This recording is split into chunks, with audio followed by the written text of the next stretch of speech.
Sociologia para conversar com você sobre a questão do casamento homoafetivo que vem sendo debatido no parlamento brasileiro na tentativa de proibi-lo.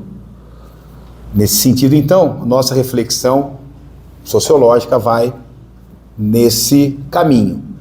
O casamento homoafetivo é uma forma de reconhecimento jurídico e social das relações afetivas entre pessoas do mesmo sexo e gênero. No Brasil, esse direito foi garantido pelo STF em 2011, a julgar a ADI número 4277 e a ADFP número 132, que equipararam as uniões estáveis homoafetivas às heteroafetivas, com base nos princípios constitucionais de dignidade da pessoa humana, da igualdade, da liberdade e da não discriminação. No entanto, esse direito vem sendo ameaçado por projetos de lei que visam proibir o casamento civil entre pessoas do mesmo sexo, como o PL 4754 de 2016, de autoria do deputado federal Pastor Eurico, do Patriota de Pernambuco,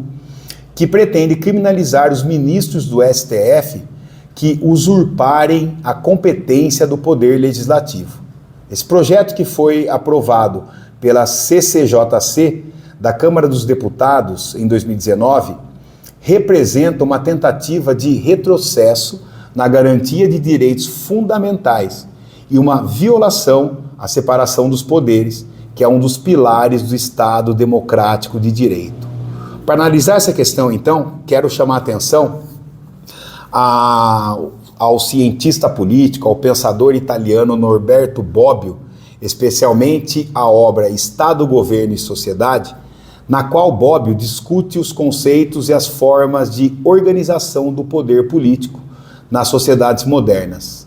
Para Bobbio, o Estado é uma organização política de um país ou de um povo dotado de soberania, isto é, de um poder supremo sobre os cidadãos e sobre os grupos que compõem a sociedade.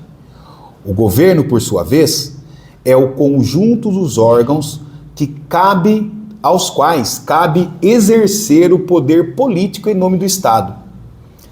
A sociedade, por fim, é o conjunto dos indivíduos e dos grupos que vivem em um determinado território sob a autoridade de um mesmo Estado. A partir desses conceitos, Bobbio distingue 3 tipos de Estado conforme o grau de participação dos cidadãos no governo: o Estado autocrático, o Estado democrático e o Estado liberal.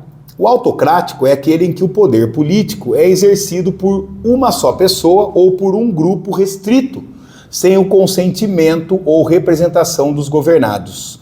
Já o Estado liberal é aquele em que o poder político é limitado por uma Constituição que garante os direitos individuais dos cidadãos, mas sem a sua participação direta nas decisões do governo.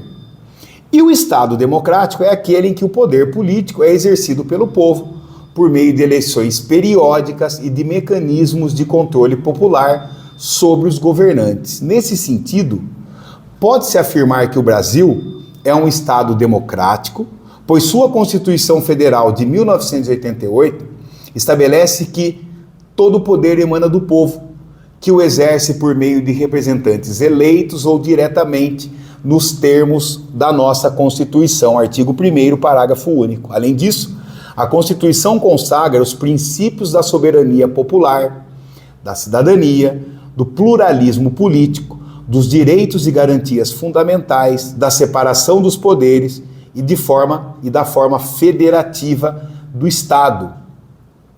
Esses princípios visam assegurar a participação dos cidadãos na vida política do país, bem como a proteção dos seus interesses e de suas diferenças. No entanto, a democracia brasileira ainda enfrenta muitos desafios, contradições, como a desigualdade social, a corrupção, a violência, a intolerância e a discriminação. Esses problemas afetam especialmente as minorias e os grupos mais vulneráveis, como os homossexuais, por exemplo, que sofrem com a exclusão, marginalização e a violência dos seus direitos. Por isso é fundamental que o Estado, o governo e a sociedade reconheçam e respeitem a diversidade sexual e de gênero como uma expressão da cidadania e da democracia, garantindo a igualdade de oportunidades e de tratamento para todos os cidadãos, independentemente de sua orientação sexual, identidade ou identidade de gênero. Nesse contexto, o casamento homoafetivo é um direito fundamental que decorre dos princípios constitucionais da dignidade da pessoa humana, da igualdade, da liberdade e da não discriminação, que devem orientar a interpretação e a aplicação do direito de família.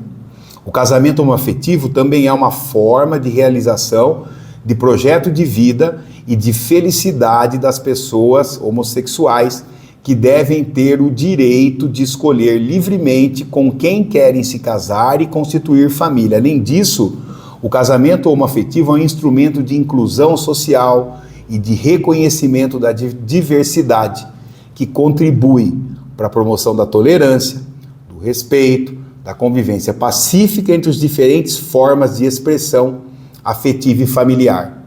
Qualquer tentativa de proibir o casamento homoafetivo no Brasil é inconstitucional, ilegítima e antidemocrática, pois fere os direitos das pessoas homossexuais ou LGBTQIA+, viola a separação dos poderes e contraria a vontade popular expressa nas decisões judiciais, nas manifestações sociais que apoiam a causa LGBT. E o casamento homoafetivo, longe de ser uma ameaça à família ou à sociedade, é uma conquista da cidadania, é uma conquista da democracia que deve ser defendida e celebrada por todos, brasileiros e brasileiras.